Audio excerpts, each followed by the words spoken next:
Hey, what's up, Superdads?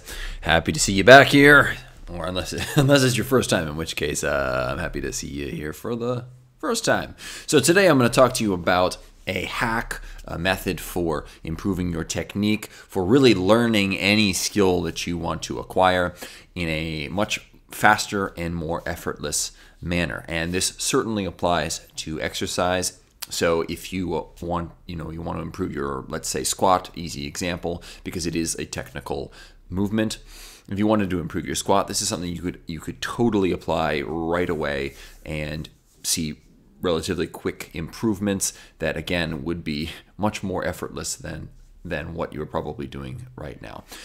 Now, before we talk about what the hack is, we're going to have to talk about the stages of skill development, of what it takes to go from where, from being uninformed, unskilled to a higher level of skill, to a mastery level of skill.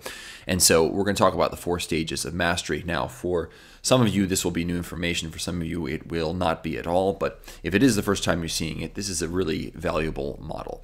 Okay, and basically it consists of these 4 stages. You start out with unconscious incompetence. So this is the stage at which you don't know what you don't know. So this would be something that's like completely new to you and you never experienced before. Like the first time you, before you even start trying to drive a car or do a back squat or whatever the skill is, you don't know all of the stuff that you don't know. And it's very easy for people at this stage to have an inflated sense of themselves, of their abilities, until they actually try it, right? This is something you totally see in martial arts, especially for people who've like never grappled before, that sort of thing, who look at it and say like, oh, I just stand up, or oh, I just, whatever, I'd see red, right? That's unconscious incompetence. Once you get past unconscious incompetence, so you've had a little bit of trying the skill and you've realized how shallow your level of understanding in that skill is, you reach a stage called conscious incompetence. So this is where you now are aware of how poor your skills are. You're becoming aware of how little you know. And this is a really important thing to recognize as part of this process, because it's often the stage where people get really hung up, where a new habit, let's say you're trying to build, falls apart because it feels like you are regressing. Okay, and I've had this happen with a few clients at this point, where they start to implement a new habit. It feels like it's going well, but really they're still in the unconscious incompetence phase. They don't know how much they don't know about implementing that new habit, about making it part of their, whatever, their identity or their daily life. They then start to notice all of the times that they fail to engage in the habit, because they're now reaching the conscious incompetence stage.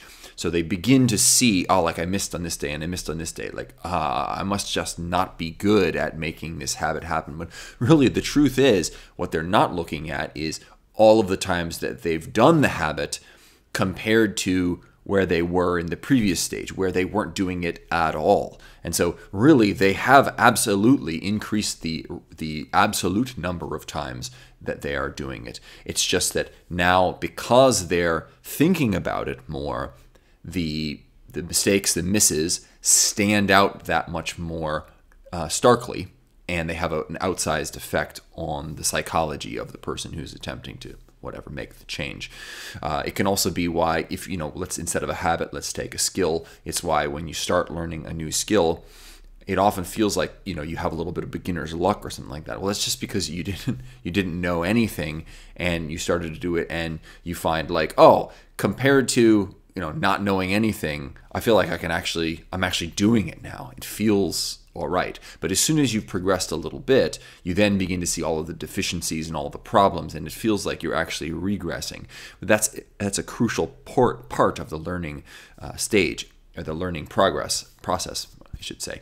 And this is a stage where you really need to be patient. You need to understand that all of the errors, all of the insufficiencies that are now standing out to you are your opportunities.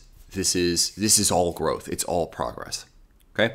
After this stage, we have conscious competence. So this is where you sort of know your way around the thing, but you still have to focus on it to really engage in it properly. So this is where, like a lot of, say, let's go back to the back squat. Somebody who's doing a back squat, they have a good setup. They know their setup, right? They're cueing themselves. They, okay, shoulders back, really pinch it. Okay, I'm going to sit down, and they're able to pull off proper, appropriate responses to each of those cues that they're giving themselves. But they have to really be focused. If they stop focusing on that stuff, they will still drift back into bad habits and levels of incompetence that are not in keeping with the amount of time and effort that they've put into building the skill. And then finally, you have unconscious competence, which is where you can do something, you've done it so many times with high levels of skill that the skilled neural pathways in your brain have become deeply ingrained, and those become the defaults for your, when you engage the skill. So this is, like someone who has done it so many times that they are just able to do it without much thought. And in fact, if they're too conscious of what they're doing, if they pay too much attention to what they're doing, it can screw them up because they begin second guessing the stuff that they're doing. If you've ever learned a musical instrument, or anybody who out here who's driven a car for a long time, you'll know that like driving to work or driving home from someplace that you go often, you just zone out and you don't even pay attention. You're able just to completely do it unconsciously, but in a very competent manner. Same thing with a musical instrument. If you're playing a song on the piano or something like that you've played 1,000 times, thinking about it too much will actually screw you up. You need to stay out of your head and be in the moment, in the zone, just letting your body do the thing that you've taught it how to do. So that's unconscious competence. Okay, so those are the 4 stages. Now, what I'm going to give you today is how to get from basically how to go through this process quickly and as effortlessly as possible.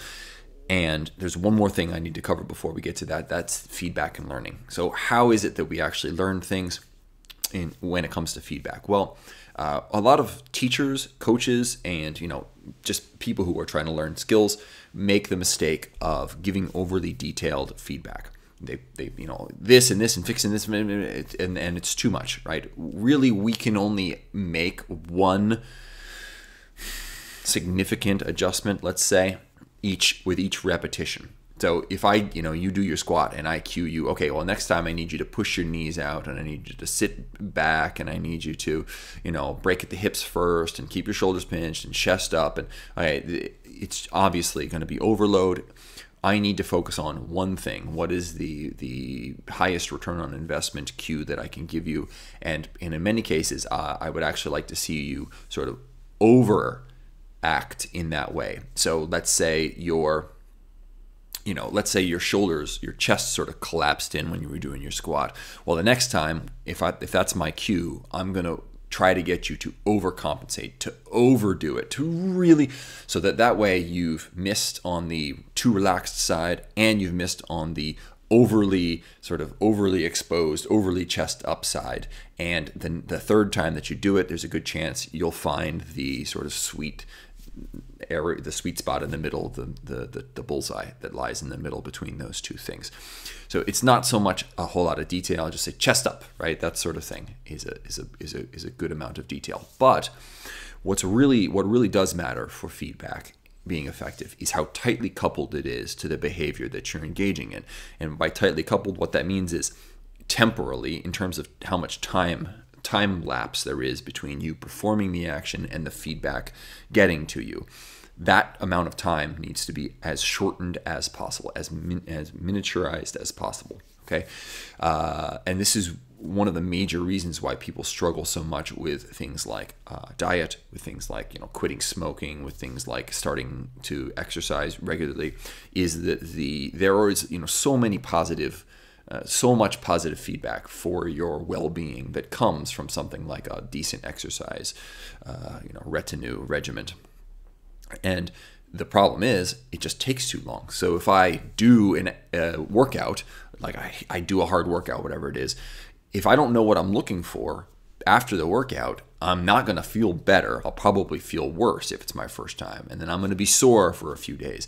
And it won't be until I've continued to do that sort of working out for some set of weeks, perhaps even months, that I'll really start to feel a lot of the benefits. That feedback lag is so long that the brain has a lot of trouble learning it. You need to give your brain a good reason to learn new behaviors, because learning new behaviors is very costly, and your brain is always trying to be as efficient as possible with energy. It's trying to minimize its energy use to keep you alive. So we need to convince the brain that learning the thing is worthwhile, that making the change is worthwhile, and the best way to do that is with tightly coupled feedback. So here we go with the hack. This is how you skip steps in mastery. You can't skip unconscious incompetence, because that's where you are already in a lot of the skills.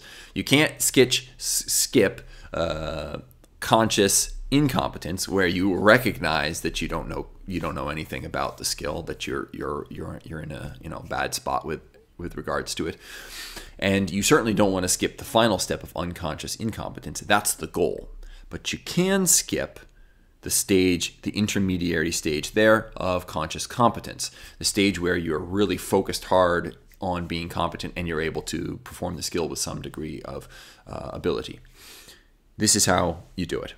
First, you're focusing on execution. And this is one reason why I always encourage my clients and stuff to stop counting reps, or to not worry so much about just adding weight to the bar, or these sorts of things, because those sorts of like objective measures, objective targets, like I want to do 10 reps, will in many cases subconsciously start a sort of slippery slope push where you begin to sacrifice the skill of the movement in order to achieve the predetermined numerical or whatever it is goal that you've set for that movement.